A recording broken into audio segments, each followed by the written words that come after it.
அபிராமியம்மனுக்கு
மகிழ்ந்திருக்கும் செல்வியும் உங்கள் திருமண கோலமும் சிந்தையுள்ளே அவ்வியம் தீர்த்து என்னை ஆண்ட பொற்பாதமும் ஆகி வந்து வெவ்விய காலம் என்னே வரும்போது வெளியிட்டவே திருமேனியை பார்த்து எண்ணியோதென்றோம் கழிகின்றவெல்லாம் கரை கண்டதில்லை கருத்தினுள்ளே தெளிகின்ற ஞானம் திகழ்கின்றது என்ன திருவுள்ளமோ பொழிகின்ற கோணங்கள் ஒன்பதும் மேலில்லை உரைகின்ற திருக்கோயில் நீங்கள் ஒரு பக்கமோ கரைகின்ற நான் மறையின் அடியோ முடியோ அமுதம் நிறைகின்ற வெள்ளிகளோ கஞ்சமோ எந்த நெஞ்சகமோ மறைகின்ற வாரிதியோ பூரணாச்சல மங்களே மங்களை செங்கல சம்முறையார் மறையார் வர்ண சங்கரை செங்கை சகல கலாமையில் தாவுகங்கள் கொண்டு அதை தங்கம் புரிசடையோர் குடையார் உடையார் திங்களை நீ செய்யார் வெளியார் கொடியே கொடியே இளவஞ்சி கொம்பே எனக்கு வம்பே பழுத்தபடியே மலையின் பரிமளமே பனிமாறியே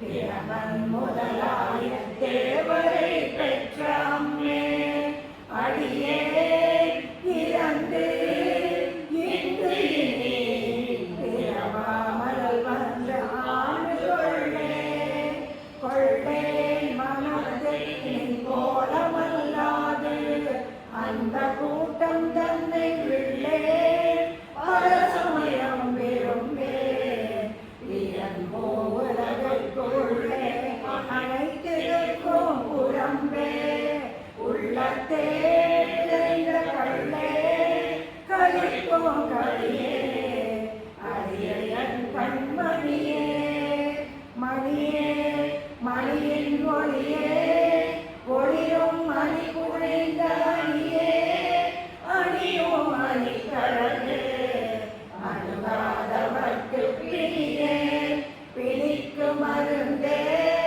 அமர பெருவிருந்தே பணியே ஒருவரை நின் பத்மபாதம் பணிந்த பின்னே பின்னே திரிந்து உன் அடியாரை தேடி பிறப்பருக்கவன்னே தவங்கள் முயன்று கொண்டே முதல் மூவருக்கும் அன்னே உலகுக்கு அபிராமி என்னும் அருமருந்தே என்னே உன்னையார் மறவாமல்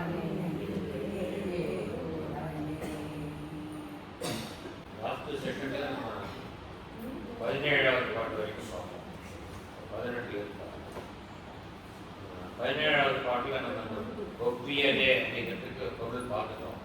இருந்தாலும் அதை பற்றி பார்த்து போன பாட்டில் என்ன பார்த்தோம்னாக்கா மன்மதன் அவனுடைய ஜெயம் வெற்றி, அதாவது சிவபெருமானோட தவத்தை கலைக்கிறதுக்காக அவன் செய்த பஞ்சபானங்கள்னால அவருடைய தவத்தை கலைச்சதில் அவனுக்கு கிடைச்ச வெற்றியை சிவபெருமான் தோல்வியாக மாற்றினான். தன்னுடைய 3வது கண்ணத்தை அவன் எரிச்சு அதன் மூலமாக அவன் தோல்வியாக ஜெயமானது அபஜயமாக முன் பார்த்தவர் தம்பதி ஜெயமாக. அப்படிப்பட்ட சிவபெருமானுடைய மதி அவர் அந்த மன்மதனை எரிச்சதுனால தன்னுடைய தவத்தை தொடங்கலான்ட்டார். அதை அந்த அந்த வெற்றியை தோல்வியாக மாற்றினது அம்பிகை. எப்படின்னா அவருடைய உடம்பினுடைய பாகம் இடது பாகத்தில் அவர் சேர்ந்ததுனால அந்த தேவதையுடைய கோரிக்கை நிறைவேறியது.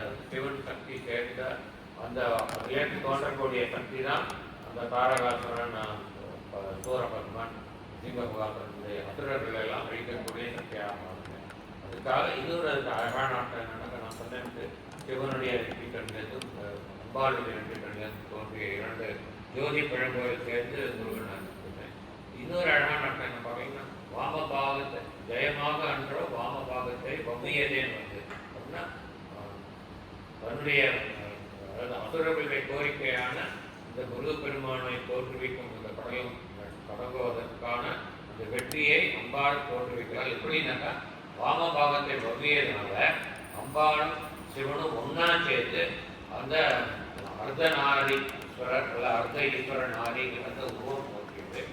அந்த அர்த்தநாரீஸ்வரருடைய நெற்றிக்கண்ணிலிருந்து தான் முருகப்பெருமான் வரான். அப்போ அர்த்தநாரீஸ்வரருடைய நெற்றிக்கண்ணிலிருந்து தோன்றக்கூடிய தீர்ப்பிழப்பானது வலது பக்க தீர்ப்பிழப்பு சிவனுடையதாகவும் இடது பக்க தீர்ப்பிழப்பு அம்பிகையுடையதாகவும் சேர்ந்ததுனால அது இருவருடைய சக்தியும் சேர்ந்து முருகப்பெருமானாக தோன்றியது ஒரு அழகான அர்த்தம் எடுத்துக்கலாம். அதாவது சிவபெருமான் நெற்றிக்கண்ணிலிருந்து முருகன் தோன்றினான்னு சொல்றான்.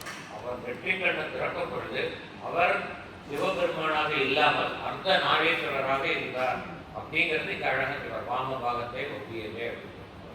ஒப்பியதுன்னா அவருடைய வாமபாகத்தை தனதுடையதாக எடுத்து கொண்டாங்க. அதுல ஆரம்பித்தார். ஒவ்விய பாகத்து இறைவரும் நீயும் மகிழ்ந்திருக்கும் செவ்வியும். இவ்வாறு நீ சிவபெருமானுடைய இடது பாகத்தை உணராக்கிக் கொண்ட அந்த பாகத்தில் நீயும் மற்றொரு பாகத்தில் சிவனும் சேர்ந்திருக்கக்கூடிய அந்த செவ்வின அழகுன்னு இருக்கும். நீங்கள் இருவரும் சேர்ந்திருக்கக்கூடிய அந்த அர்த்தநாரீஸ்வர வடிவத்தில் அழகும் அந்த அழகோடு எனக்கு காட்டுறது. இந்த பாட்டினுடைய கடைசியில் பார்த்தீங்கன்னா வெளியே நிற்க வேண்டும். ஏற்கனவே இந்த வெளியே நிற்க வேண்டும் அர்த்தம் சொன்னேன்.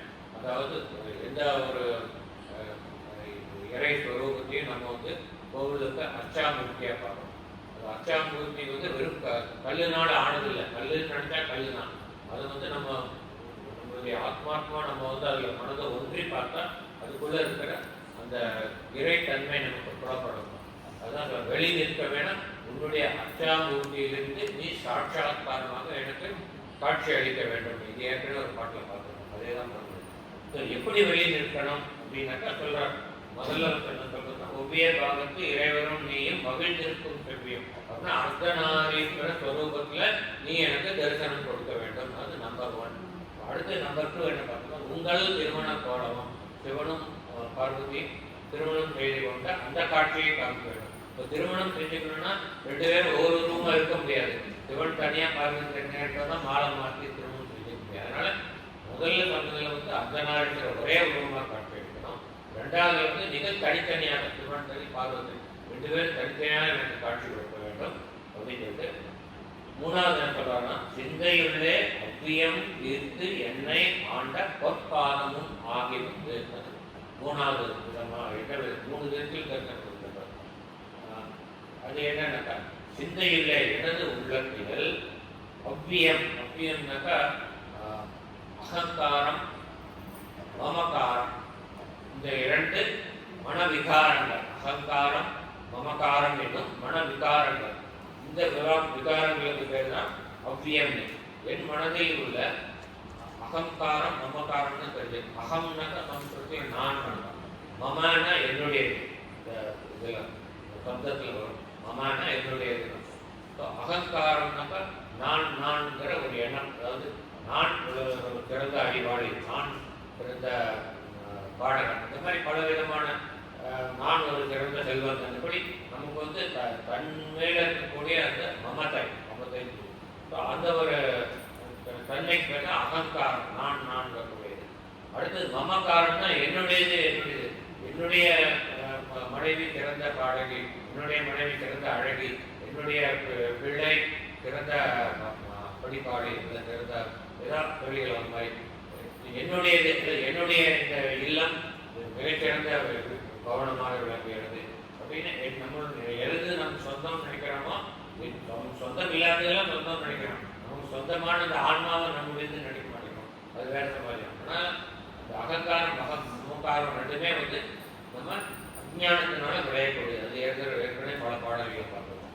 நம்ம வந்து பொய்மையை உண்மையை நினைச்சிட்டு உண்மையை வந்து மறந்துடணும், அதனால ஸோ இந்த மாதிரியான அவ்வியத்தை தீர்த்து வைத்தார் அம்பிகை.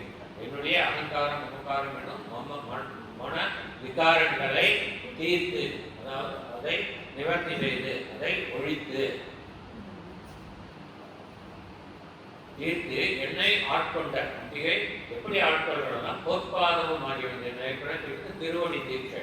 அம்பிகை அந்த அபிராமி அம்மன் தன்னுடைய திருவடிகளை பொன் போன்ற முடிவு பெற்ற தன்னுடைய திருவடிகளை என் சிரசின் மீது வைத்து என் அஞ்ஞானத்தை ஒரு நொடியில் கரைந்து எனது அகங்காரம் மமகாரங்களை போக்கிவிட்டார்.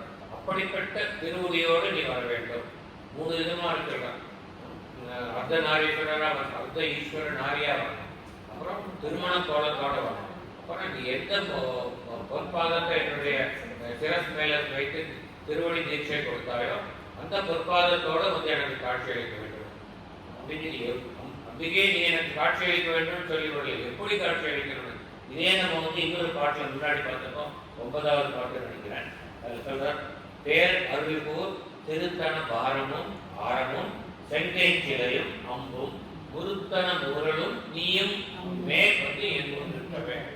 இதே அர்த்தம் நீ வந்து எப்படி தரிசனம் கொடுக்கறது வேற விதமாக கேட்டிருக்காங்க. என்னன்னா உன்னுடைய பேர் பெரிய அருள் கூர்ந்த உன்னுடைய திருத்தன பாரம், உன்னுடைய மார்பகங்களும் அதன் மேல் அணிந்த முத்து மாலையும் ஆரம்பம் முத்து மாலையும் செங்கை சிலையும் சிவந்த உன்னுடைய திருக்கரங்களில் ஏந்திய கரும்பு வில்லும் அம்பும் பஞ்சபானங்களும் குருத்தன மூரலும் மிக மென்மையான புன்முறவலும் இவற்றுடன் கூடி நீயும் வர வேண்டும். இதெல்லாம் வரணும், நீயும் வரணும். இங்க வேற விதமா வரணும்னு சொல்லியிருக்காரு. பல பாடல்களை அவர் திரும்பதுன்னு சொல்லுவார். எப்படி எனக்கு முன்னாடி வரணும் வந்து என் முன் வெளியில் இருக்கவே இப்போ வந்து அவ்வியம் தீர்த்து எண்ணெயாக பொற்பாதமும் ஆகி வந்து எப்ப வரணும், எப்படி வரணும்னு சொல்லிட்டார். முதல் 3 வரியில 4வது வரியில எப்ப வரணுங்கிறார். வெவ்விய காலன் எண்ணெய் வரும்போது, வெவ்வியனா ரொம்ப கோபத்தோடு கூடிய அல்லது கொடிய அப்படி 2 அர்த்தம். கொடுமையான காலம், கோபத்துடன் கூடிய காலம், அதாவது யமதர்மராஜன். அது அவன் வந்து கோபத்தோட வரும்போது அவன் கொடியவனா தான் இருப்பான்.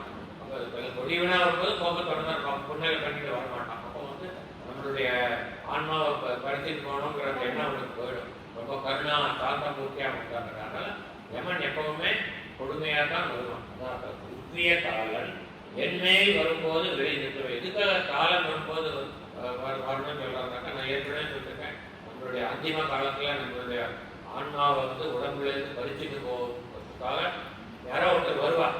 அது வந்து அகமமான மரணம்னாக்கா அது வந்து யம தூதர்கள் வந்து நம்மளை கூப்பிட்டு போவோம்.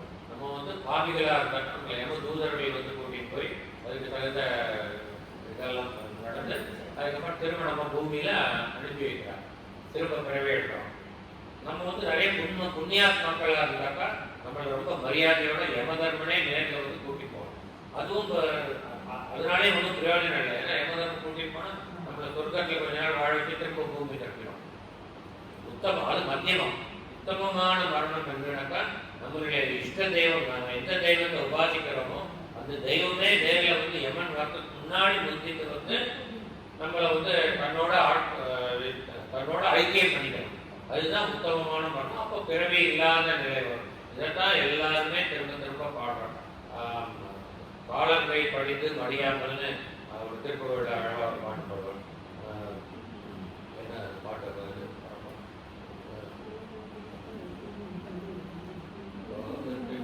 முடியாது. ஓமெழுத்து ஓமெழுத்தை அன்பு மிக ஊறி ஓவியத்தில் வருவாய் பாடுவார்.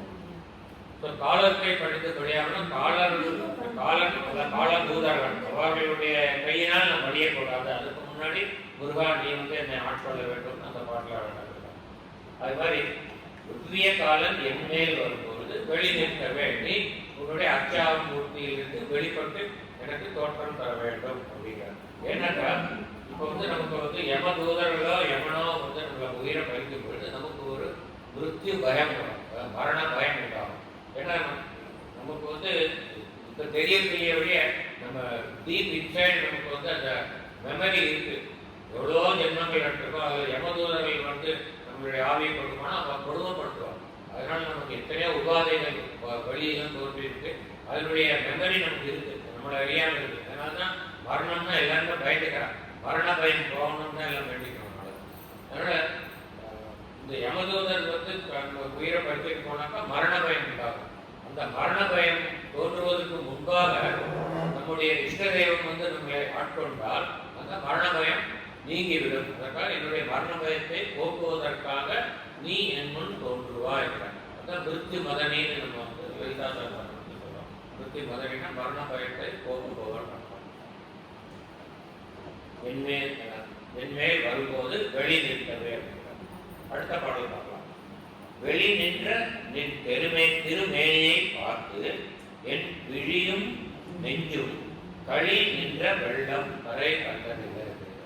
அதாவது அம்பாள் சாட்சாத்காரமாக நம்ம முன்னாடி தோன்றும் பொழுது முதல்ல வந்து அவளை நம்மளுடைய கண்களால் பார்க்கணும். கண்களால் பார்த்தா அந்த உருவத்தை கண்கள் எப்பவுமே வந்து எதையும் ஸ்டோர் பண்ண முடியாது, மனசு தான் ஸ்டோர் பண்ணணும். கண்கள் வந்து ஒரு கேமரா மாதிரி ஃபோட்டோ எடுத்து உள்ள அனுப்பாங்க.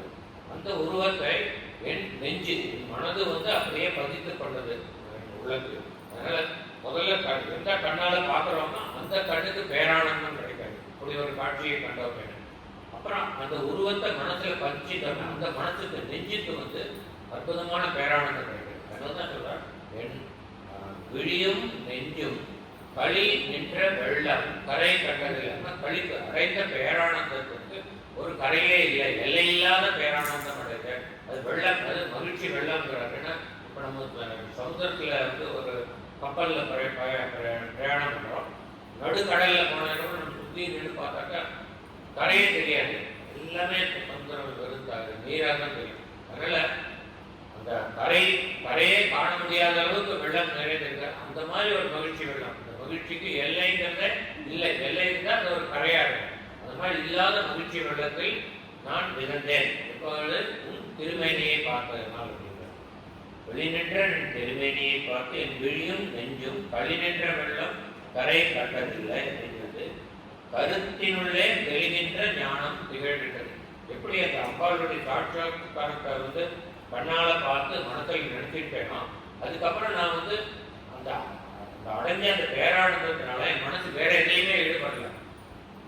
இந்த பேரானந்தம் வந்து எப்பவுமே நிலைச்சிருக்கிறோங்கிறதுனால நான் திரும்ப திரும்ப திரும்ப திரும்ப நான் கண்ணால் கண்ட அந்த காட்சியே மனதில் தியானித்துக் கொண்டே இருக்கிறேன். அப்படி செய்த தியானத்தின் மூலமாக எனக்கு அனைத்து உண்மைகளையும் உள்ளங்கை நெல்லிக்கனி போல் தெளிவாகிவிட்டது. அந்த தெளிந்த ஞானம் எனக்கு கிடைத்தது. என்னதுனால உன்னை தரிசித்ததுனால அதனால உண்டான பேரானந்தத்தினால அதிலேயே நான் திளைத்துக் கொண்டிருந்ததனால் அது தியானமாக மாறி அந்த தியானத்தின் பலனாக எனக்கு உண்மை ஞானம் தெளிவு பெற்றது அப்படின்னு காட்டுகிறார். என் விழியும் நெஞ்சும் களி நின்ற வெள்ளம் கரை காட்டவில்லை. கருத்தினுள்ளே என்னுடைய உள்ளத்தில் தெளிகின்ற ஞானம், எது உண்மை எது பொய், எதை நாம் தேட வேண்டும் எதை தேடக்கூடாது அந்த ஒரு பாகுபாடு எல்லாம் நிறைந்த அந்த பூர்ணத்துவமான ஞானம் எனக்கு திகழ்கின்றது. என் உள்ளத்தில் நிறைந்து நிற்கின்றது அப்படிங்கிறார். திகழ்கின்றது என்ன திருவுள்ளமோ இப்படிப்பட்ட ஒரு ஞானத்தை எனக்கு கொடுக்க வேண்டும் என்பதற்காக நீ உன்னுடைய சாட்சாத்காரமான திருமேனி தரிசனத்தை தந்தாயே. என் மேல் கொண்ட பெரும் கருணையினால் அல்லவோ இந்த நிகழ்வு நிகழ்ந்தது அப்படின்னு என்ன உன்னுடைய அந்த உள்ளத்தில் உள்ள கருணையை எப்படி நான் நிர்ணயிக்கிறது தெரியலையே அப்படிங்கிறார். என்ன திருவுள்ளமோ வெறும் கருணை உள்ளவல்லவா அப்படிங்கிறார். அடுத்தது வந்து அம்பாள் வந்து எங்க இருக்கான்னு முதல்ல அவர் யோசிக்கிறார். சட்டுன்னு அவருக்கு தெரியறது வந்து ஸ்ரீசக்கரத்தில் இருக்காள் அப்படின்னு தெரியல. ஒளி நின்ற கோணங்கள் 9 மேவி உரைபவளே. சிறந்த ஒளி மிகுந்த ஒரு சக்கரம், அதாவது ஒளி நின்ற கோணங்கள் 9னாக்கா ஸ்ரீசக்கரத்தை பார்த்துருப்பேன், ஊன்றி கவனிச்சிருந்தா தெரிஞ்சிருக்கும். அதில் வந்து மேல் நோக்கிய அசக்ஸ் மேல் நோக்கிய முக்கோணங்கள் 4 இருக்கும். அந்த 4 மேல் நோக்கிய முக்கோணங்கள் வந்து சிவ முக்கோணங்கள், சிவகோணங்கள் சொல்லும். அப்புறம் அதோட இன்டர்செக்ட் பண்ணிட்டு கீழ் நோக்கிய முக்கோணங்கள் 5 இருக்கும். அது வந்து சக்தி கோணங்கள். ஸோ இந்த சிவகோணங்களையும் சக்தி கோணங்களையும் ஒன்னோட ஒன்று இன்டர்செக்ட் பண்ணிட்டு இருக்கிறதுனால அதில் உண்டாகக்கூடிய முக்கோணங்கள் எவ்வளோன்னு எண்ணி பார்த்தா 43 முக்கோணங்கள் அதில் இருக்கும். இது வந்து இதில் சௌந்தரிய லகரியில் ரொம்ப அழகாக சொல்லியிருக்காரு ராமச்சந்திரன். இது 43 முக்கோணங்கள் சேர்ந்ததுன்னா ஸ்ரீசக்கரம். அதை சுற்றி பேட்டர்ன் ஸ்ரீசக்கரம். நீங்கள் அடுத்தது ஸ்ரீசக்கரத்தை பார்த்தேன்னா எண்ணி பார்க்கணும். மேலே நோக்கின 4 முக்கோணம், கீழே இருக்கிற 5 முக்கோணங்கள். இது வந்து சிவனும் சக்தியும் ஐக்கியமான இந்த சுரூபம் தான் இந்த முக்கோணங்களுடைய கலவை. அதாவது ஒளி நின்ற கோணங்கள் 9, 4 மேல் நோக்கிய முக்கோணங்கள், கீழே நோக்கிய 5 முக்கோணங்கள், 5 நாள் 9. ஆனால் மொத்தமாக இருக்கிற முக்கோணங்கள் 43. அதுக்கு நடுவில் ஒரு பிந்து இருக்கும், அதாவது புள்ளி டாட், அதுக்கு பிந்துன்னு பேர். அந்த பிந்து தான் வந்து அந்த முக்கோணங்கள், அந்த சக்கரத்துடைய நடுப்புள்ளி. அம்பாள் நுழையக்கூடிய இடம் இந்த புள்ளி தான். இப்போ இந்த ஸ்ரீ சக்கரத்தையே, இந்த ஸ்ரீ சக்கரம் அதாவது எவ்வளவு சக்கரங்கள் இருக்குது, சுதர்சன சக்கரம், அப்புறம் குருவனுடைய சரவணபவ சக்கரம், நிறைய சக்கரங்கள் இருக்குது. ஆனால் அத்தனை சக்கரங்களுக்கும் தலைமையானது, தலை சிறந்தது வந்து ஸ்ரீ சக்கரம். அதனால தான் ஸ்ரீ சக்கரம் வந்து ஸ்ரீ சக்கர ராஜம்னு இருக்கிறது. அதாவது சக்கரங்களில் ராஜா, தலைவன் யாருன்னாக்க ஸ்ரீ சக்கரம். அதுதான் நம்ம வந்து ஸ்ரீ சக்கர ராஜ நிலையான நம்ம ஸ்ரீ சக்கரராஜ சிம்மாசனேஸ்வரி அப்படின்னு பாடல்கள் இருக்கு. ஸ்ரீ சக்கரராஜத்தினுடைய நடு புள்ளியான பிந்துவில் அமர்ந்திருக்கக்கூடிய அம்பிகை இந்த பிந்துவையே தனது சிம்மாசனமாக வைத்துக் கொண்டு அமர்ந்திருக்கிறாள் அப்படிங்கிற அர்த்தத்தில் ஸ்ரீ சக்கரராஜ சிம்மாசனேஸ்வரி சாதாரண பாடுவாங்க. அர்த்தத்தை புரிஞ்சுட்டு அதுதான் ஸ்ரீ சக்கரத்தினுடைய நடு புள்ளிய சிம்மாசனமாக வச்சுட்டு அதில் அமர்ந்திருக்கக்கூடிய எழுத்தாம்பிகை அப்படின்னு அர்த்தம்.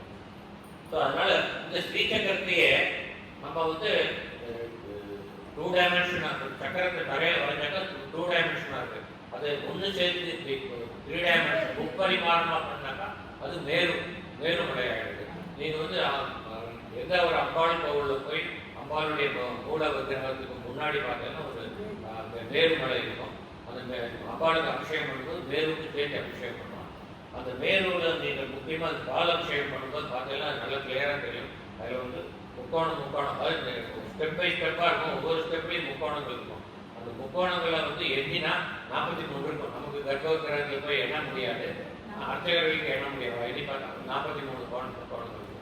ஸ்ரீசக்கரம் 2 டைமென்ஷன், இது 3 டைமென்ஷன் போகும்போது மேலும். அதனால் அம்பாள் வந்து ஸ்ரீசக்கரத்தில் இருக்கானா மேலூரில் இருக்கான்னு அர்த்தம்.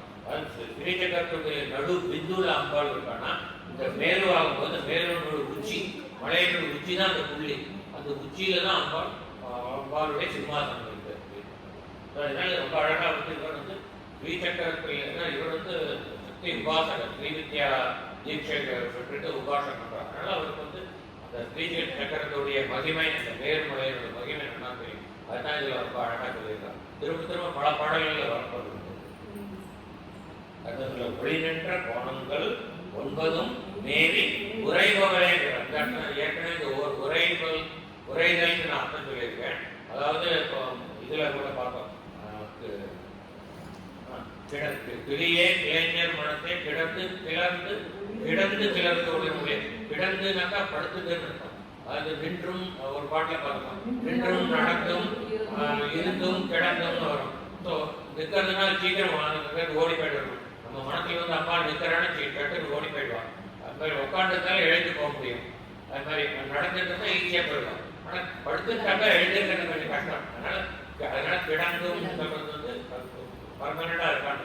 அதை விட இன்னும் பர்மனண்ட் உறைஞ்சு போகிறதுனாக்கா அப்போ வந்து ஃபார் எக்ஸாம்பிள் வாட்டர் பார்த்தாக்கா வாட்டர் வந்து ஆவியாக இருக்கும்போது அது வந்து கேசியஸ் ஃபார்ம், அது வந்து ஆவியாக இருக்கும்போது ஸ்டீம், ஸ்டீம் வந்து ஜென்ரேட் ஆன உடனே பரவிட்டு இருக்கு அட்மாஸ்பியரில். அது எந்த இடத்துலையும் பிடிச்சி நிறுத்த முடியாது. அதுக்கு அடுத்தபடியாக கண்டென்ஸ் தண்ணியாகும், லிக்விட் ஆகும். லிக்விட் ஆகும்போது இடத்துல கொட்டினாக்கா ஓடும், ஆனால் அந்த இடத்துல நிற்கும் கொஞ்சம்.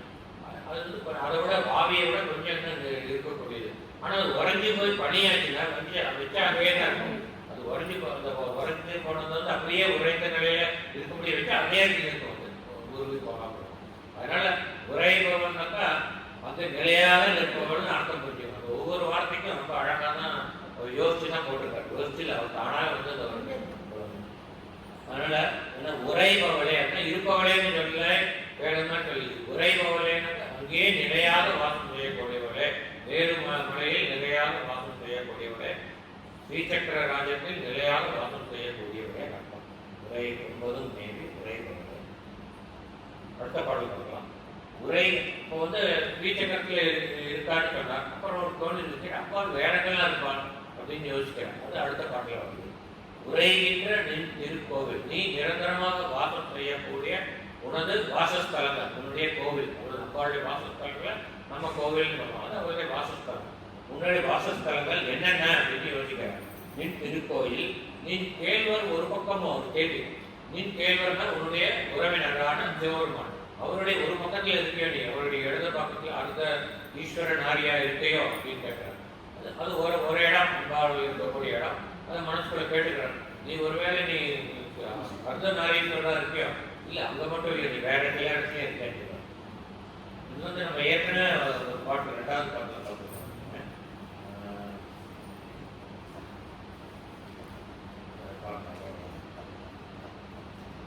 உரைகின்ற நின் திருக்கோயில், நின் கேழ்வர் ஒரு பக்கமோ, அதாவது சிவபெருமானுடைய ஒரு பாகத்தில் நீ அர்த்த ஈஸ்வர நாரியாக இருக்கிறாயோ அப்படின்னு. அடுத்து சொல்றார், அறைகின்ற நான்மறையின் அடியோ முடியோ. அறைகின்ற அப்படின்னா என்ன சொன்னாக்கா, இப்போ நம்ம சொல்லுவோம் ரொம்ப உறக்கா பேசினாக்க சொல்லுவோம், ஏன் காதில் அறையாத மாதிரி பேசுற அப்படின்னு சொல்லுவோம். அறைகின்றனா ரொம்ப ஓங்கி பேசுறது. அறைகின்ற நான்மறைன்னாக்கா மிக உயர்ந்த குரலில் அடி வாய்க்கிலேருந்து நம்ம வேதத்தை உச்சாரணம் பண்ணணும். உயர்ந்த ஓங்கிய குரலில் அதாவது மிகுந்த ஓசையோடு போதப்படுகின்ற அப்படின்னு அர்த்தம். அறைகின்றன மிகுந்த ஓசையுடன் போதப்படுகின்ற நான்மறை, 4 வேதங்கள். அதாவது நாம் ஏற்கனவே ஸ்ரீ வித்யா உபாசகத்தில் நமக்கு தீட்சை வாங்கிக்கிற அந்த மந்திரங்களை நம்ம உதடு கூட அசையாமல் மனசுக்குள்ள சொல்லிக்கணும்.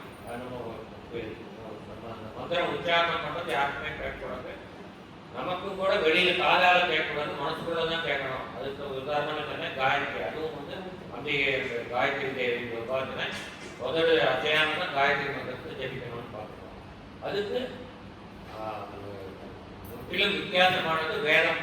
வேதம் வந்து ஓங்கி தான் சொல்லணும். நம்ம மனசுக்குள்ள சொல்லினா அது பலனே கிடையாது. ஏன்னா அந்த மந்திர உச்சாரணத்துடைய அந்த வைப்ரேஷன்ஸ் வந்து நமக்கு வரணும். நமக்கு மட்டும் அந்த சுற்றி கேட்குற வாழ்க்கை எல்லாருக்கும் வரும். அதுக்காக வந்து அதனால தான் அறைகின்றன மிக உயர்ந்த பொருளை ஓங்கி சொல்லக்கூடிய மிகுந்த ஓசையோடு ஓதப்படுகின்ற நான்மறை 4 வேதங்களில் அடியோ முடியோ. வேதங்களில் அடி முடியில ஏற்கனவே நம்ம பார்த்துருக்கோம். அதுதான் நான் சொன்ன 2வது பாடலில் வந்து பார்த்தோம்னா சுருதிகளின் பழையும் கொழுந்தும் பதிகொண்ட வேறும். அதுக்கு நம்ம அர்த்தம் டீட்டெயிலாக பார்த்துருக்கோம். சுருதிகள்னா வேதங்களில், பழையம்னாக்கா நடுமரம் கிளைகள், அது வந்து வேதங்கள். அப்புறம் கொழுந்துனாக்கா அந்த கிளையினுடைய நுனியில் இருக்கக்கூடிய கொழுந்து, அது உபநிஷத்தம். அப்புறம் பதிகொண்ட வேர், மரத்தை தாங்கி பிடிக்கிற வேர் வந்து ஓம்ங்கிற பிரணவ மந்திரம். அந்த இது 3ஐயும் நம்ம அதில் பார்த்தோம். இதுதான் கேட்கலாம். நீ அம்பிகையே நீ இருக்கக்கூடியது உன் கேள்வருடைய ஒரு பக்கமோ, அல்லது அறைகின்ற நான்மறையின் அடியோ முடியும். அடினா ஓங்கார பிரணவ மந்திரம். நீ வாசம் செய்வது ஓங்கார பிரணவ மந்திரத்திலோ அப்படின்னு கேட்கிறாங்க. அல்லது முடி என்னது உபநிஷத்து, கொழுந்து உபநிஷத்து. நீ இருப்பது ஓங்காரத்திலோ அல்லது உபநிஷத்துக்களிலோ அப்படி அடிக்கிட்டே போற. எங்க நீ இருக்கேன்னு சொல்லிட்டு கடைசியில் ஒரு கன்ஃபியூஷன் அழகாக நான்மறையின் அடியோ முடியோ அமுதம் நிறைகின்ற வெண் திங்களோ. அது கொண்டு பூஜிக்க. ஏன்னாக்கா வந்து இன்னைக்கு நிலவு பூர்ண நிலவு வந்தாங்க, அதை ஞாபகப்படுத்துறாங்க. ஏன்னா அமாவாசை அன்னைக்கு போகிறது எப்பப்போ சான்ஸ் கிடைக்கிறதோ அவர் சொல்றாங்க. அமுதம் நிறைகின்ற வெட்டுனா அமுதம் போன்ற இனிமை தருகின்ற அந்த முழு நிலவோ நீ அக்னி வாசம் செய்கின்றாயோ அப்படின்னு கேட்டார். அமுதம் நிறைகின்ற பெண் திங்களோ கஞ்சமோ, கஞ்சம்னாக்க தாமரை மரம். கஞ்சமோன்னா தாமரை. தாமரைன்னு இது பலவிதமாக அர்த்தம் எடுத்துக்கலாம். ஒன்று வந்து மகாலட்சுமி வாசம் செய்யக்கூடிய செந்தாமரையில் நீ வீட்டிருக்கிறாயோ, அல்லது சரஸ்வதி வாசம் செய்யக்கூடிய வெண்தாமரையில் நீ வீட்டிருக்கிறாயோ, அல்லது உனது அடியவர்கள் என் போன்ற உனது அடியவர்களின் உடலில் உள்ள 7 சக்கரங்களில் இருக்கக்கூடிய தாமரைகளில் நீ வீட்டிருக்கிறாயோ என்று பார்த்துக்க முடிகிறது. மூலாதாரத்தில் வந்து 4 இதழ் தாமரை, தாமரையில் வந்து தியானம் பாடத்திருக்கேன். அப்புறம் வந்து சுவதிஷ்டானத்தில் 6 இதழ் தாமரை, மணிபூரகத்தில் 10 இதழ் தாமரை, அனாகதத்தில் 12 இதழ் தாமரை, விசுத்தியில் 16 இதழ் தாமரை, அஞ்ஞால 2 இதழ் தாமரை, சகசிராரத்தில் வந்து 1000 இதழ் தாமரை. இப்படி தாமரைகளில் வந்து குண்டலினி சக்தி, அதாவது முதல்ல மூலாதாரத்தில் 4 இதழ் தாமரையில் தூங்கிட்டு இருக்கக்கூடிய குண்டலினி சக்தியை நம்முடைய தியானத்தின் மூலமாக மேலெழுப்பி ஒவ்வொரு ஆதாரங்கள் ஒவ்வொரு சக்கரத்தையும் அதை நிலைநிறுத்தி அந்த அம்பிகையை தியானம் செய்து அந்த குண்டலினியை மேல் நோக்கி எழுப்பி சென்று சகசிரார கமலத்தை நிலைநிறுத்த செய்தால் நாம் ஜீவன முக்தர்களாக ஆவோம் அப்படிங்கிற கருத்து நம்ம ஏற்கனவே ஒரு பாடலில் பார்த்துருக்கோம். அதுதான் சொல்ற கஞ்சமோ. கஞ்சம்னாக்கா உன்னுடைய இந்த மாதிரி அடியவர்களின் உடல் சக்கரங்களில் உள்ள தாமரைகளில் நீ வாசம் செய்கின்றாயோ. தாமரைகளில் அவள் வாசம் செய்யறாங்க நிச்சயம்னா அவள் வந்து தியானம் பண்ணும்போது அந்தந்த தாமரையில் அம்பாள் வந்து தோற்றப்படுத்தி அவளுக்கு வந்து அந்த மூலாதாரத்திலேருந்து அவருடைய முயற்சி வெற்றி பெறும்படியாக அம்பாள் மேலே எழுதிப்பாள். அதாவது அந்த குண்டலினி சக்தி தான் அம்பாள்.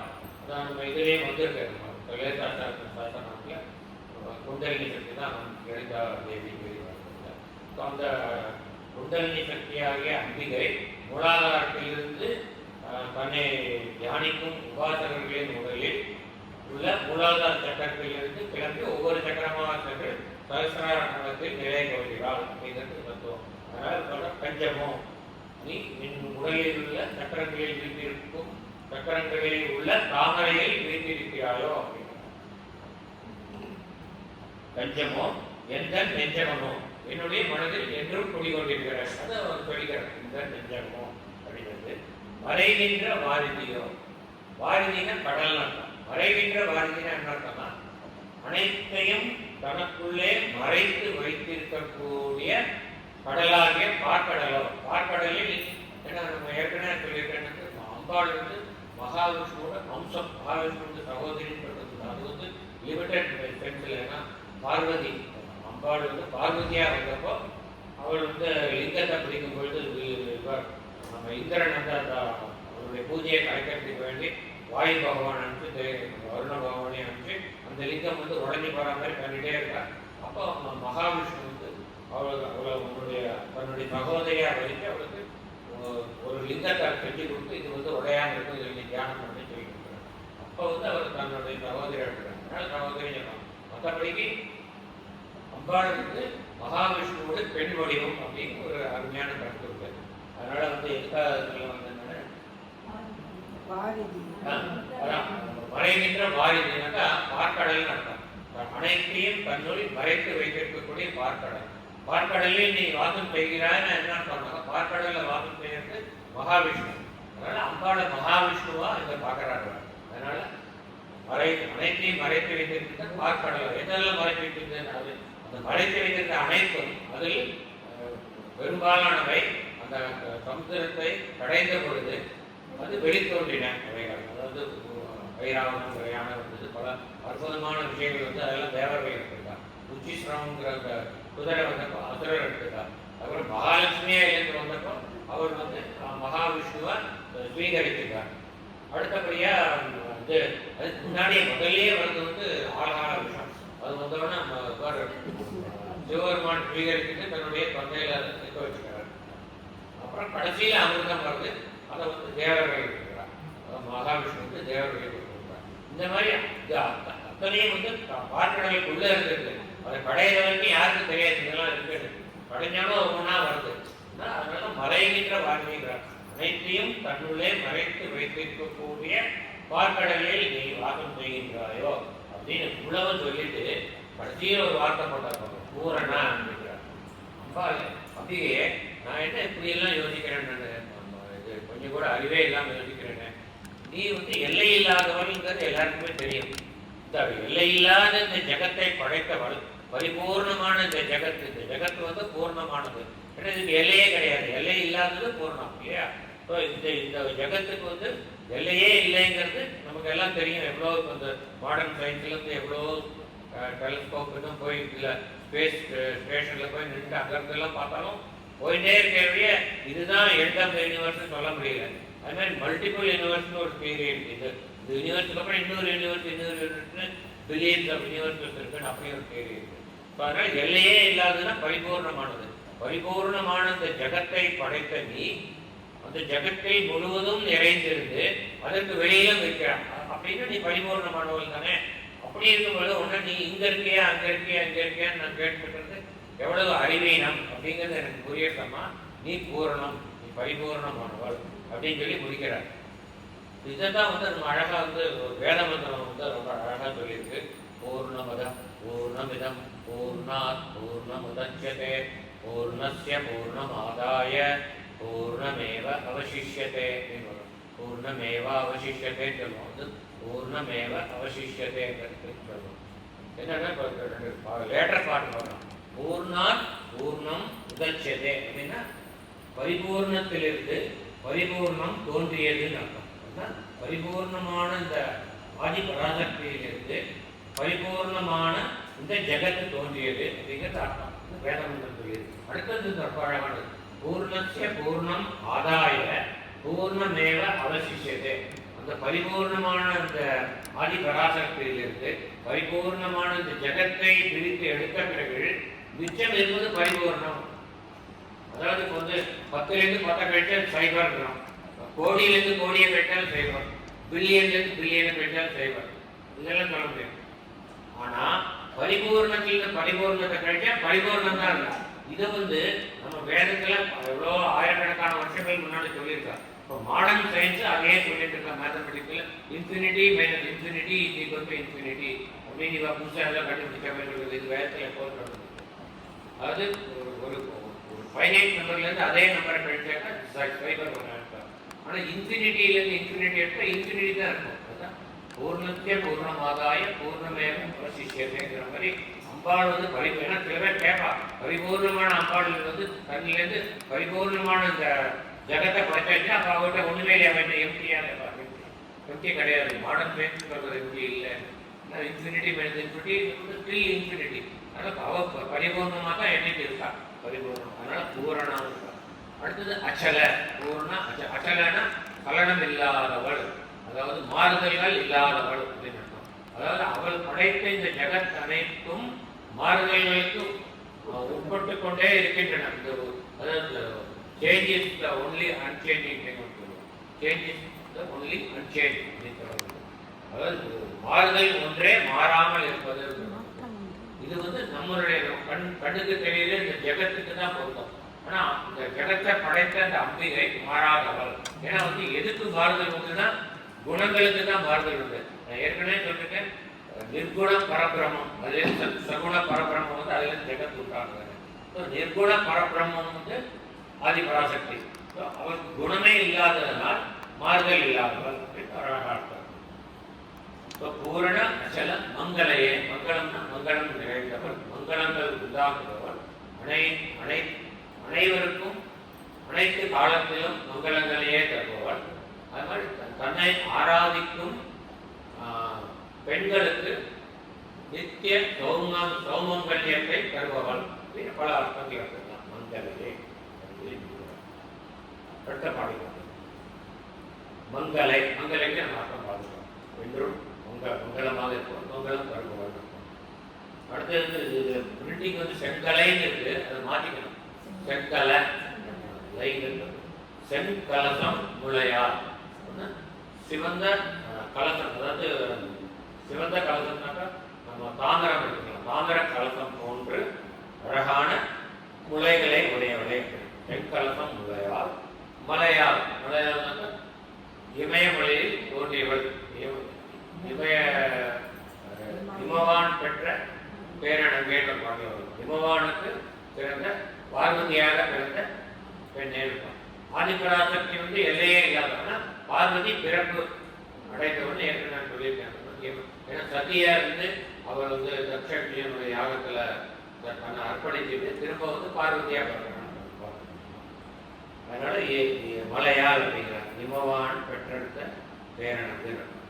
அப்புறம் இன்னொரு அழகான வந்து மலைன்னாக்கா வேறுமலை சொன்னேன். வேறுமலையில் நித்திய வாசம் செய்பவர். அதனால மலையால் வேறுமலையில் வாசம் செய்பவர்னு ஒரு அழகான அர்த்தம். மலையால் வருண சங்கு அலை செங்கை. வருணன்னாக்கா தெரியும், நீருக்கு அதிபதி, மழைக்கு அதிபதி. மழைக்கு மட்டும் அதிபதி இல்லை, மழையினால உண்டாகக்கூடிய அனைத்து நீர்நிலைகளுக்கும் அதிபதி வருணன். அது ஒரு ஏரியா இருக்கலாம், குளமா இருக்கலாம், குட்டையா இருக்கலாம், அல்லது நீண்டு விரிந்த சமுத்திரமா இருக்கலாம், ஓடக்கூடிய ஆறுகளாக இருக்கலாம், துணைகளாக இருக்கலாம். அனைத்து விதமான நீர்நிலைகளுக்கும் அனைத்து விதமான தண்ணீருக்கும் நம்ம வந்து குடத்துல வந்து கலசத்துல தண்ணீர் ரொப்பி அதுக்கு வந்து நம்ம வருண பூஜை பண்ணி அந்த வருண ஆவாகம். வருணன் வந்து எந்த விதமான நீரா இருந்தாலும் அதுக்கு அதிபதி வருணன். ஸோ இந்த இடத்துல வந்து வருண சங்குன்னு சொல்றது அந்த நீர்நிலையில் ஒன்றான சமுத்திரம். இந்த சமுத்திரத்தில் தோன்றக்கூடிய சங்கு. வருண சங்கு அலை செங்கை. அதாவது சமுதிரத்தில் தோன்றக்கூடிய சங்கினால் செய்யப்பட்ட அலை. அலைனா நெலி. அந்த காலத்துல வந்து லேடிஸ்லாம் எங்கள் அம்மாவோட கொண்டு பார்த்து கட்டிட்டு இப்போ கிடையாது, ஃபேஷன் கிடையாது. அது கண்ணாடி வலையை பண்ணலாம். அது நெலி நிலையா இருக்கும். இப்படி இப்பெல்லாம் வந்து ரவுண்டா போய் வருது, அந்த ரவுண்ட்லேயே இப்படி நெலி நிலையா வரும். அதுக்கு பேர் தான் அலைன்னு பேர். அது நெலி வளையாது. அந்த நெலி வலையை கண்ணாடி வலையை நான் பார்த்துருக்கேன். நான் சங்குனால் அந்த வலையை பார்த்துக்கல. சில இடத்துல இப்போ கூட விற்கிற புறவர்கள்லாம் விற்கிற சங்குனால பண்ண விளையாட. அந்த சங்கினால் செய்யப்பட்ட நெலி வளையலை தன் கையில் அணிந்த சிவந்த கைகளை உடையவளை அனுப்பான். வருண சங்கு அலை செங்கை சிவந்த கைகளை உடையவளை. சகல கலாமையில் அனைத்து கலைகளுக்கும் அதிபதியே. அனைத்து கலைகளும் உன்னிடமிருந்தே தோன்றின அப்படின்னு அர்த்தம். அனைத்து கலைகளுக்கும் தோற்றமாய் இருந்தவளே, அனைத்து கலைகளுக்கும் தலைவியாய் இருப்பவளே. சகல கலா 1000 கலைகள் 64க்கும் தலைவி இவள் தான். சகல கலா மயில் தொகை விரித்தாடும் மயில் போன்ற ஏழுடன் இருப்பவளே அழகியே. சகல கலா மயில் தாவு கங்கை பொங்கு அலை தங்கும் உரி தடையோன் உடையாள். அதாவது பகீரதனுடைய முயற்சியினால ஆகாயத்திலிருந்து மிகுந்த வேகத்துடன் தாவி வந்த கங்கை இந்த பூமியில் விழுந்தால் பூமாதேவி தாங்க மாட்டாள் என்பதனால் சிவருமான் தனது எந்த மாதிரி சடைன்னு சொல்றாருனாக்கா குறி சடையும். குறினாக்கா முறுக்கிய சடை. முறுக்கினா எதுக்காக முறுக்கிட்டு இருக்காருனாக்கா அந்த சடையில வந்து கங்கை இறங்கினாக்கா அந்த கங்கை இறங்குற மாதிரி இறங்கி கீழே விழுந்துனாக்கா அந்த ஃபோர்ஸ் அப்படியே இருக்கும். அதனால உள்ள விழுந்தாச்சுனாக்கா அது வந்து அவருடைய கண்ட்ரோல் வந்துடும். அப்புறம் அவளால் நினைச்சா அது வெளியில் வர இவன் தான் விடுறார் வெளியில. ஸோ அதனால முறுக்கிய நல்ல முறுக்கி வாரிக்கொண்ட அந்த சடையில் கங்கை நுழைந்து சிவருமான் மெதுவாக அவளை வெளிக்கொண்டு வருகிறார். இந்த கோமுக்கு வழியா மெதுவாக வர கங்காதேவி. அதனால அந்த கோமுக்கு அப்படிங்கிற இடத்துல நம்ம போய் கங்கையை தரிசனம் பண்ணா சிவருமானுடைய ஜடாமுடியை தரிசனம் செய்த புண்ணியம் இல்லை. ரொம்ப அற்புதமான இடம். அதுதான் சொல்றாங்க தாவு கங்கை பொங்கு அலை தங்கும். அந்த கங்கையினுடைய அலை ரொம்ப வேகமாக வந்து அதனால் அலைகளுடன் அந்த தடையில் தங்கிக் கொண்டிருக்கிற அந்த கங்கையை தனது ஜடாமுடியில் தங்க வைத்த அந்த சிவருமானின் குடையால். குறிசடையும் குடையால். குடைனாக்கா இடப்பாகம். குடையால்னா இடப்பாகத்திற்கு உரியவளே அப்படின்னு. உடையால் அந்த சிவபெருமானை ஆளும் உரிமை உடையவளே. சிவபெருமானை ஆளக்கூடிய உரிமை உடையவளே. உடையால் அடுத்து வந்து இப்போ நம்ம முதல் பாட்டில் பார்த்தோம் உதிக்கின்ற செங்கத்தை ருச்சிக்கலாம். அதில் வந்து அம்பாளை வந்து மாதளம் பூ நிறத்தவளாக வர்ணிக்கிறார்கள். இந்த பாடல்ல பல நிறங்கள் உடையவளாக வர்ணிக்கிறார்கள். என்ன சொல்ற, முதல்ல பிங்கலை, பிங்கலைன்னா பொன் நிறம், பீதாம்பர நிறம், பொன் நிறம், பொன் நிறத்துடன் தகதக என்று ஒளி பொருந்திய உருவத்தை உடையவளை அப்படிங்கிறார் பிங்கலை. அடுத்து நீலி, நீல நிறம் உடையவள். செய்யாள், செந்நிறம் உடையவள். வெளியாள், வெளியினக்க வெள்ளை நிறம், வெள்ளை நிறம் உடையவள். பசும் பெண் கொடியே அப்படின்னாக்கா பச்சை நிற பூங்கொடியே, பச்சை நிறம். சரி, இந்த மாதிரி சும்மா ரேண்டமா இது போடல நிறங்கள். இதுக்கு ஒரு அழகான அர்த்தம் இருக்கு. ஏன்னா இவர் வந்து அம்பாளை வந்து தியானம் பண்றவர், அது ஒரு யோகி. இவர் வந்து ஸ்ரீவித்யா உபாசனம் பண்றது யோகி. இவர் இதுல நிறைய அந்த அபிராமத்தை பார்த்தீங்கன்னா யோகி நிறைய குண்டலினியாவத்தை பற்றி ஏற்கனவே சொல்லியிருக்காரு. இந்த மாதிரி நிறைய வந்து சொல்லக்கூடியது. இப்போ இது பார்த்தீங்கன்னா இதில் வந்து அந்த அழகா ஸ்ரீவித்யா உபாசனை பண்ணுறது எந்த யோக மார்க்கத்தில் போய் பண்ணணுங்கிறது அழகாக சொல்லணும். பிங்கலை பொன்னிறம் உடையவருக்கு எப்படின்னா பொன்னிறமா அம்பாள் எங்கே இருக்கான்னா மூலாதாரத்தில் இருக்காங்க. அந்த மூலாதாரத்தில் பொன்னிறமாக இருக்கக்கூடிய அம்பிகையை தியானம் செய்து தயிர் படைத்து அவளுக்கு நிவேதனம் செய்து அந்த தியானத்தில் விரைந்தால் அவருக்கு கிடைக்கக்கூடிய பலன் தனலாபம். ஒவ்வொன்றும் சொல்றாங்க. ஸ்ரீவித்யா உபாசனத்தில் இது இருக்கு, இதெல்லாம் எழுதியிருக்காங்க. அதான் அவர் வந்து மனசில் வச்சுட்டு சொல்றாரு. அதனால முதல்ல பிங்கலை ரொம்ப தனலாபம் வந்து பெரிய அச்சீவ்மெண்ட் கிடையாது. கடைசியில் முடிக்கும் போது தான் பெரிய அச்சீவ்மெண்ட் இருக்காங்க. சின்ன சின்னதாக போறாங்க. கொஞ்சமா முதல்ல தனலாபத்தை தெரியும். நீ போன மூலாதாரம் தான் ஃபஸ்ட்டு. அங்கே குண்டலினி அங்கே தான் இருக்கு. ஸோ அங்கே இருக்கும்போது வந்து பெரிய காரியம் இல்லை. அதை மேலே கொண்டு வரும்போது தான் முயற்சி யோகத்தில். அதனால் மூலாதாரத்தில் வச்சு நீ தியானம் பண்ணும்போது நீ எலிமெண்ட்ரி ஸ்டேஜில் இருக்க. அப்போ உனக்கு எலிமெண்ட்ரியாக இருக்கக்கூடிய தனலாபத்தை கொடுக்குறாங்க. அப்படி அழகாக கொடுக்குறாங்க. அடுத்தது நீல நிறம், நீலி, நீல நிறம். நீல நிறத்தில் வந்து எங்கே இருக்குன்னாக்கா ஸ்வதிஷ்டானம், மூலாதாரத்தில் ஸ்வதிஷ்டானத்தில் நீல நிறமாக இருக்கக்கூடிய அம்பிகையை வாசனை செய்து நெய் பொங்கல் படைத்து அவளை தியானம் செய்தால் உனக்கு நாவன்மை கிடைக்கிறது. முதல்ல வந்து தனலாபம் கிடைக்கிறது, அடுத்து நாவன்மை கிடைக்கிறது.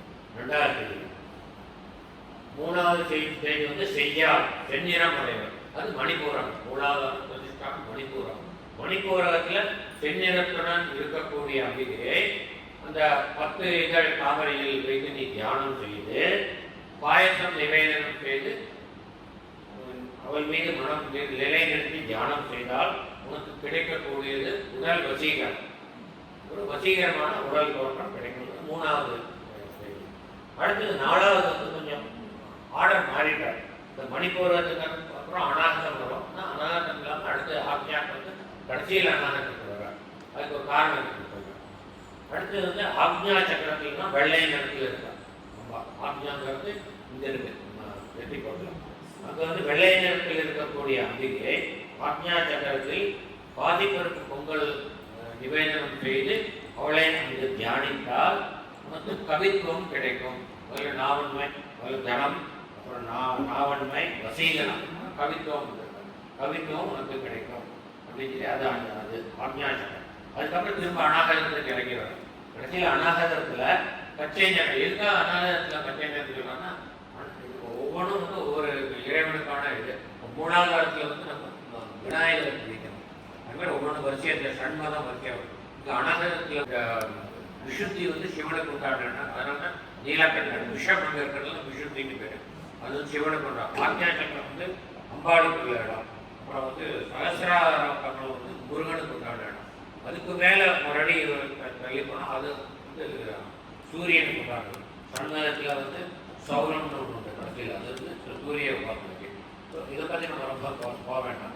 இதில் வந்து எதுக்காக சொல்ல வந்தேன்னா இந்த மாதிரி அடுத்து கடைசியில் பசும்பெண் கொடியே அப்படிங்கிறாங்கன்னா பச்சை நிற பூங்கொடின்னு சொல்லி அவளை வந்து அந்த பச்சை நிற பூங்கொடியாக அனகதத்தில் நிலைநிறுத்தி தியானம் செய்து திரும்ப நெய்ப்பொங்கல் தான் அங்கே இருக்குது நிவேதனம். என்னக்கா என்ன அடையணும்னா முக்தி அடையணும். அதுதான் கடைசியில் போக வேண்டியது. தனலாபத்தில் ஆரம்பித்து முக்தியில் வந்து தான் இருக்கிறோம். எதுக்காக வந்து இந்த ஆர்டரை மாற்றலாம்னாக்கா பச்சை நிறத்தில் தான் வந்து அம்பாள் வந்து அனகதத்தில் இருக்கா. அதனால வந்து அந்த பச்சை நிறத்தில் வந்து இருக்கக்கூடியனாக்கா மகாவிஷ்ணு. ஏன்னா வந்து பச்சைமா மலை போல் வேணி கவளவாய் கமலச்சங்கர் பார்க்குறோம். பச்சை நிற மலை போன்றவன் மகாவிஷ்ணு.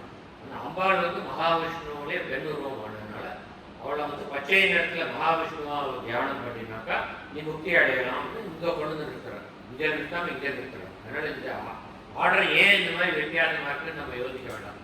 அவர் சொன்ன ஆர்டரை நம்ம எடுத்துக்கலாம். கொடியினாக்கா அன்பர்களின் இதயங்களில் பூங்கொடியாக படர்பவளே. கொடி வந்து ஒரு ஒழுக்கம் போயிட்டு படம் கொடுத்துன்னா அதுக்கு அவ்வளோ சுலபமாக பிரிக்க முடியாது. திரும்பவும் அதே அர்த்தத்தை சொல்றார். அவருடைய இதயங்களில் நிரந்தரமாக குடிகொள்ளும் எண்ணத்துடன் படர்ந்து இருப்பவளே அப்படின்னு ஒரு அர்த்தம் சொல்லலாம். ரொம்ப இளவஞ்சி கொடியே சொல்லிட்டு அடுத்தது வந்து அந்த ஒரு கொடிக்கு ஆதாரமாக அதுக்கு மற்ற கொடியை கொம்பா சொல்றாரு. இங்க வந்து என்ன சொல்றாருனாக்கா பக்தர்கள் வந்து கொடி போல அங்கேயும் இங்கேயும் அழகாஞ்சிருந்தா அவளுக்கு ஒரு ஊன்றுகோலாக இருந்து வஞ்சி கொம்பு. வஞ்சிங்கிறது ஒரு அழகான மரம். அதில் வந்து அந்த மரமாக நின்று நீ அடியவர்களாகிய கொடிக்கு படருவதற்கு இடம் கொடுப்பவளே இளவஞ்சி கொம்பே எனக்கு கொம்பே பழுத்தபடியே. இது கொஞ்சம் அர்த்தம் போட்டுக்கணும். அதாவது கொம்பே பழுக்கிறதுன்னா என்ன சொல்றோம்னாக்கா பிஞ்சில பழுக்கிறதுன்னு சொல்லுவோம். இல்லை அதாவது முத்தி போய் ஒரு மாம்பழம் நல்லா முத்தினதுக்கப்புறம் பழுத்தா அது வேற மாதிரி இருக்கும் பழம்.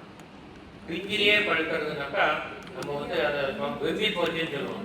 அதுதான் பொம்பையே பழுக்கிறதுன்னு பேரு. அந்த பொம்பைங்கிறத நாளடைவில் திரிஞ்சு போய் வெம்பின்னு ஆயிடுச்சு. ஓகே, ஸோ பொம்பையை பழுக்கிறதுனாக்கா பக்குவம் இல்லாத நிலையில் பழுப்பது, பிஞ்சில் பழுப்பது. என்ன சொல்றாருன்னா அம்பிகையே நான், அதாவது அருணகிரி நம்ம அபிராமிப்பட்டார் அவ்வளவு ஞானம் நிறைந்தவர். அம்பிகை அமாவாசைக்கு ஊழ் நிலவர் கொண்டு வந்தவர் அவர். அவரே என்ன சொல்லிக்கிறார்னா நான் பக்குவம் இல்லாதவன். சொல்லிக்கிறார் எனக்கு வந்து ஆன்மீக பக்குவமே பெரிதும் கிடையாது. ஆனால் உன் கருணையினால் எப்போ வந்து ஒரு சின்ன பழுக்காத ஒரு காயை வந்து கடியில் அடித்து பழுக்க வைக்கிறோமா, அது மாதிரி என்னுடைய மனசு நீ அடின்னு அடித்து நீ என்ன வந்து நம்ம சொன்னோமே கதியரு மத்திர உள்ளம் வேணாவே. அது மாதிரி எப்படி நீ ஆன்மா வந்து தயிர் மாதிரி 10 நாளை கடைஞ்சி பக்குவப்படுத்தினியா, அது மாதிரி கொஞ்சம் கூட பக்குவமே இல்லாத என்னை பக்குவப்படுத்தி நான் பிஞ்சில், என்னுடைய ஆன்மீக அறிவு வந்து ரொம்ப பிஞ்சானது, பழுக்கிறதுக்கான தகுதியே இல்லை. ஆனால் என்ன பழுக்க வைத்து விட்டாய், எனக்கு ஆன்மீக ஞானத்தை தந்து விட்டாய், இதுவும் ஒரு கருணை அல்லவா அப்படிங்கிற அர்த்தத்தில் சொல்றாரு. எனக்கு ஒன்றே பழுத்த படியென உருவமே. எனக்கு ஒன்றே பழுத்த நான் பக்குவம் இல்லாத என்னை பக்குவப்படுத்தி நான் ஆன்மீக ஞானம் அடைய செய்யும்படியாக உன் உருவத்தை எனக்கு காட்டி அறியவில்லை. ஏன்னா இது ஏற்கனவே இந்த 2-3 பாட்டு முன்னாடி பார்த்தோம். இந்த வெளி நிற்கவேன்னு பார்த்தோம். தன்னுடைய அத்தியாமூர்த்தியிலிருந்து சுயரூபத்தை காண்பித்து அதாவது சாட்சாத்காரமாக காட்சி அளிக்கிறார். அப்படியே காட்சி அளித்ததனால் என் மனம் பக்குவம் இல்லாவிட்டாலும் உன்னை தரிசித்ததன் பலனாக நான் ஞானத்தை பெற்றுவிட்டேன் என்று அர்த்தம். எனக்கு ஒன்றே விழுந்தபடியே மறையின் பரிமளமே. மறையினக்கு வேதங்கள், வேதங்களாகிய பூக்களிலிருந்து கிளம்பும் அற்புத வாசமே அப்படிங்கிற பரிமளமே. இமயப்படியே தெரிந்தவளே, அதாவது இமவானுடைய பகலாக இருந்தப்போ அந்த இமயமலையில சஞ்சாரம் செய்தவள். பிரமன் முதலாய தேவரை பெற்றார். அது தெரியும். தேவர்கள், அசுரர்கள், மனிதர்கள் அனைத்து கோணங்களே படைத்தவர்கள் தேவர்களையும் படைத்தவர். ஏன்னா ஒரு 7 உலகங்கள்ல ஒரு உலகம் தான் சொர்க்கம்ங்கிறது. நான் பார்த்தேன் பூவா சுவா அதை பார்த்தோம். அந்த சொர்க்கங்கள் ஒரு உலகம். அந்த உலகத்தையும் அந்த உலகத்தில் உள்ள இந்த தேவர்களையும் அனைவரையும் படைத்தவர்கள். அவர் சத்தியலோகத்தை படைத்தவர்கள். சத்தியலோகத்தில் வாசம் செய்வோர் பிரம்மாவும் சரஸ்வதியும் அவர்களையும் படைத்தவர்கள். ஏன்னா ஏற்கனவே சொல்லியிருக்கேன், பிரம்மாங்கிறது ஒரு பர்சன் கிடையாது, டைட்டில். அதாவது 100 வருஷம் அவருக்கு வந்து என்றைக்கும் அழிவில்லாதவர் இல்லை. சிவன் விஷ்ணு மாதிரி எப்பவும் அழிவில்லாதவர் கிடையாது. அவருக்கு 100 வயது தான். அவருக்கு 100 வயதுங்கிறது நம்மளுடைய billions and trillions of years. அது ஏற்கனவே சொல்லியிருக்கேன். அதனால் பிரமன் முதலாய தேவரை பெற்ற அம்மே அடியே நான் இறந்து இறந்ததுக்கப்புறம் திரும்ப இங்கு இனி பிறவாமல் வந்து ஆண்டு கொண்டேன், எனக்கு மோட்சத்திலேயே கொடுத்தருவாய், நான் திரும்ப வந்து பிறக்கக்கூடாது.